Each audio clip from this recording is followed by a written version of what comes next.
नमस्कार दोस्तों। मेहरानगढ़ का किला भारत के राजस्थान राज्य में सूर्य नगरी के नाम से भी मशहूर जोधपुर में स्थित है। मेहरानगढ़ का किला भारत के सबसे बड़े किलों में से एक है। मेहरानगढ़ के किले का निर्माण सन 1459 ईस्वी में मारवाड़ के राजा राव जोधा ने करवाया था। दोस्तों, मेहरानगढ़ दुर्ग एक ऊंची पहाड़ी पर स्थित है जो धरातल से लगभग 400 फीट की ऊंचाई पर है।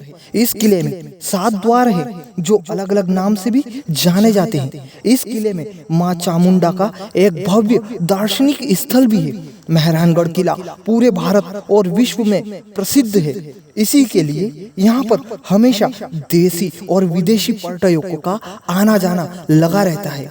दोस्तों, पौराणिक कथाओं के अनुसार यह भी कहा जाता है कि जिस पहाड़ी पर मेहरानगढ़ का किला स्थित है वहां पर पहले एक साधु महात्मा तपस्या किया करते थे और पास में ही एक पानी का बहुत बड़ा स्रोत हुआ करता था। जब राजा राव जोधा ने पहाड़ी पर किले का निर्माण शुरू करवाया तब राजा ने साधु महात्मा को यहाँ से चले जाने के लिए कहा। तब साधु महात्मा क्रोधित हो उठे और जाते वक्त उन्होंने श्राप देते हुए कहा कि जिस पानी के लिए तुम मुझे यहाँ से हटा रहे हो वह कुछ समय बाद पूरी तरह सूख जाएगा। और कुछ समय बाद यहाँ पर लगातार पानी की कमी होने लगी। तब राजा ने साधु महात्मा से माफी मांगते हुए साधु महात्मा ने कहा कि इस श्राप से मुक्त करने के लिए सिर्फ एक ही उपाय है कि राज्य के कोई भी व्यक्ति को अपनी स्वेच्छा से किले के नीचे जिंदा दफन होकर अपने प्राण और जीवन की बलि देना पड़ेगी, तभी तुम इस श्राप से मुक्त हो सकते हो। और नहीं तो फिर तुम्हारी जो मन में इच्छा हो वो तुम कर सकते हो, लेकिन मेरे इस श्राप से तुम कभी भी मुक्त नहीं होगे। दोस्तों, जब महाराजा को ऐसा कोई व्यक्ति नहीं मिला जो किले की नींव में अपने प्राणों की बलि दे सके, तब राजा राम मेघवाल नाम के एक व्यक्ति आगे आए और किले की नींव में अपनी इच्छा से अपने प्राणों की बलि देने के लिए कहा। तब राजा राम मेघवाल को एक शुभ दिन और एक शुभ समय स्थान पर जिंदा दफनाया गया ताकि मेहरानगढ़ किले की नींव रखी जा सके। राजा राम मेघवाल के बलिदान को श्रद्धांजलि देने के लिए उनकी कब्र के ऊपर बलुआ पत्थर का एक स्मारक बनाया गया। इस स्मारक में राजा राम का नाम व उनके बलिदान की तारीख और अन्य जानकारियों का एक बड़ा शिलालेख लिखा गया ताकि आने वाले समय में उनके बारे में बताया जा सके।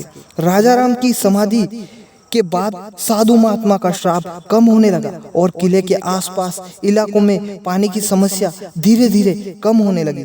दोस्तों, पौराणिक कथाओं के अनुसार कहा जाता है कि जब राव जोधा किला बनाने के लिए एक उचित स्थान की तलाश करते हुए इस पहाड़ी पर पहुंचे तो उन्होंने वहां पर एक विचित्र नजारा भी देखा।